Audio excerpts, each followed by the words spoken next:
Olá pessoal, meu nome é Marcelo Maia, sou professor do Programa de Pós-Graduação em Ciência da Computação da Universidade Federal de Uberlândia, onde atuo na linha de pesquisa Engenharia de Software. Hoje nós vamos falar aqui um pouco das pesquisas que nós desenvolvemos no nosso laboratório, o Laboratório de Engenharia de Software Inteligente. Antes de falar da nossa linha de pesquisa propriamente dita, vamos falar um pouco de engenharia de software de uma maneira mais ampla, para entender como que a nossa pesquisa se encaixa dentro desse contexto de engenharia de software.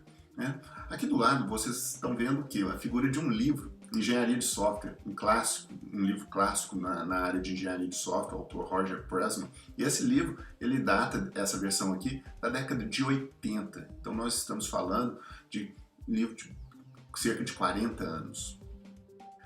Se nós olharmos o conteúdo de uma versão mais recente desse livro, ela não alterou muito em relação à versão de 40 anos atrás.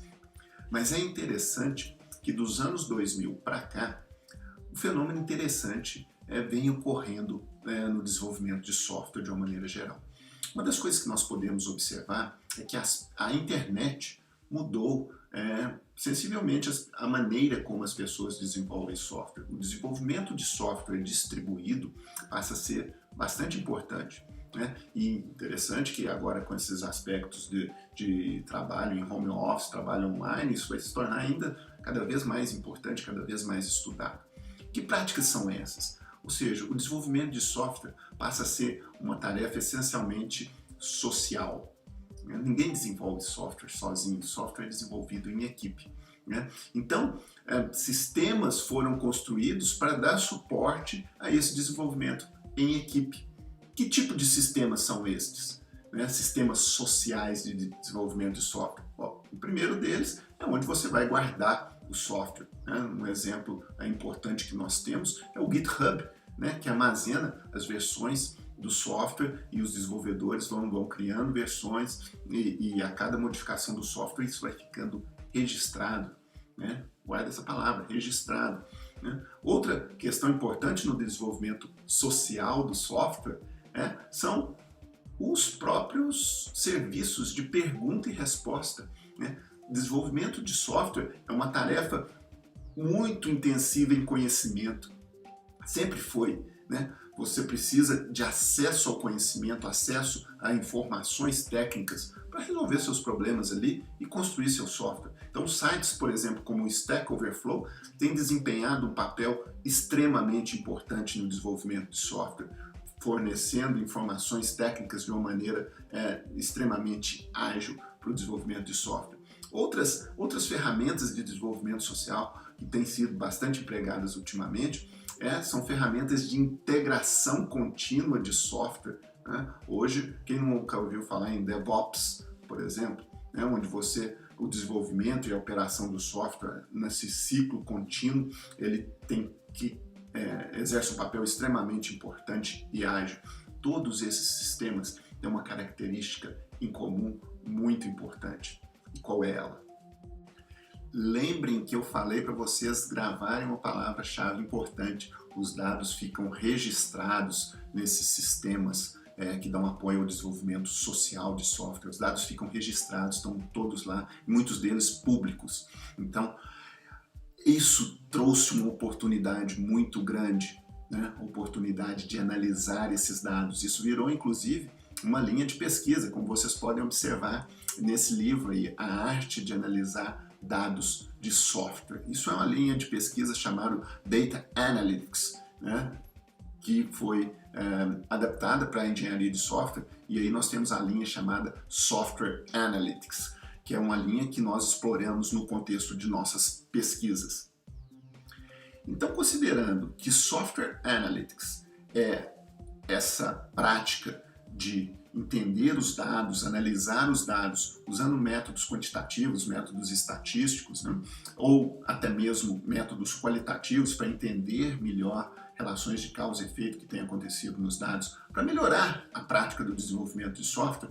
A pergunta que nós nos fazemos enquanto pesquisadores é se nós podemos aproveitar essa grande quantidade de dados disponível na internet, está aí disponível para utilizarmos Será que nós podemos aproveitar esses dados e aplicar os avanços recentes de inteligência artificial, das técnicas de inteligência artificial, como Deep Learning, aprendizado de máquina, etc., né, para aprender com esses dados e criar ferramentas mais inteligentes para o desenvolvimento de software? Aparentemente, isso parece perfeitamente viável, mas é isso que nós estamos pesquisando. Um exemplo desse tipo de ferramenta é Muscapel. Sabe qual que foi a metáfora que eles criaram para popularizar a ferramenta deles? Fazer transplante de código. Como você copia código de um lugar em outro lugar. Na verdade, é um copy and paste melhorado. Eles chamaram isso de transplante de código. Continuando com exemplos aí da importância que esse tipo de técnica tem trazido para a indústria de software, a Microsoft não está atrás. Ela também tem um grupo de pesquisa que justamente trabalha nessa linha de aplicar técnicas de Deep Learning no aprendizado de dados para poder fazer, por exemplo, sistemas de geração automática de código. Bom, mas nesse momento vocês devem estar se perguntando, bom, mas e vocês? O que vocês estão fazendo? Bom, nós aqui no Laboratório de Engenharia de Software Inteligente, o laboratório qual eu coordeno, que vocês podem observar aí no nosso site, as publicações que nós temos desenvolvido. Visitem lá que vocês vão ter acesso. Aqui eu vou falar rapidamente de alguns trabalhos que temos desenvolvido recentemente e algumas coisas que pretendemos desenvolver também no futuro. Um trabalho nosso que gerou bastante impacto, bastante interesse na comunidade foi o Crockett, uma nova maneira de buscar no Stack Overflow. Eu digo que ele gerou um impacto bastante interessante porque o próprio Stack Overflow fez uma reportagem a respeito do Crockett no seu blog. Confiram lá. O Crockett foi desenvolvido no contexto da tese de doutorado do Rodrigo Fernandes. O Rodrigo, inclusive, teve a oportunidade de fazer um estágio, um intercâmbio da Universidade de Saskatchewan, no Canadá, onde nós colocamos parceiros aí também nesse projeto. E o Crockett gerou um impacto científico enorme. Publicamos ele numa conferência no ano passado, 2019, e esse ano saiu recentemente agora, publicado numa das mais importantes revistas de engenharia de software, a Empirical Software Engineering. Então, além dessa contribuição científica muito relevante, o Crockett está disponível para uso. Vocês podem acessar o Crockett aí, tem um link onde vocês podem entrar perguntas a respeito de Java, e ele vai buscar no Stack Overflow soluções bastante apropriadas. Testem lá. Um outro trabalho bastante interessante que nós fizemos foi um gerador automático de cookbooks. Cookbooks é um livro de receita, um tutorial a respeito de uma determinada API. Então você, por exemplo, entra com o nome da API, por exemplo, Apache Commons, e ele vai buscar no Stack Overflow as melhores receitas e criar um livro de receitas automaticamente para você, a partir desses posts de perguntas e respostas que estão lá disponíveis no Stack Overflow. Além disso, destacaria esse artigo aqui, que foi um artigo de análise de dados de um benchmark para bugs de Java. Esse artigo é interessante, que nós desenvolvemos com um parceiro nosso no INRIA, na França, um importante instituto de pesquisa na área de computação da França. Tivemos uma parceria também, temos parcerias internacionais importantes, e esse artigo é um artigo importante que mostra a relevância dele. Um artigo de 2018 já está com 50 citações, dada a importância desse artigo para a comunidade. Então, até agora, nós falamos muito dos resultados que nós tivemos até então, mas é importante apontar para o futuro. E o futuro, nossos projetos de pesquisa, nós vamos focar muito em modelos de linguagem. Modelos de linguagem são amplamente estudados aí no contexto de processamento de linguagens naturais, da inteligência artificial. Esses modelos, os principais que estão dando bastante resultados hoje em dia, eles são baseados em Deep Learning.